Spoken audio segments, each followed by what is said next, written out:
एक शख्स पास रह के भी समझा नहीं मुझे। इस बात का मलाल है, शिकवा नहीं मुझे। मैं उसको बेवफाई का इल्जाम कैसे दूं? उसने तो इब्तदा से ही चाहा नहीं मुझे। क्या क्या उम्मीदें बांध के आया था सामने, उसने तो आंख भर के भी देखा नहीं मुझे।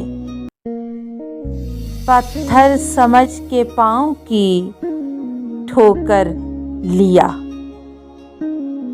अफसोस तेरी आंख ने परखा नहीं मुझे।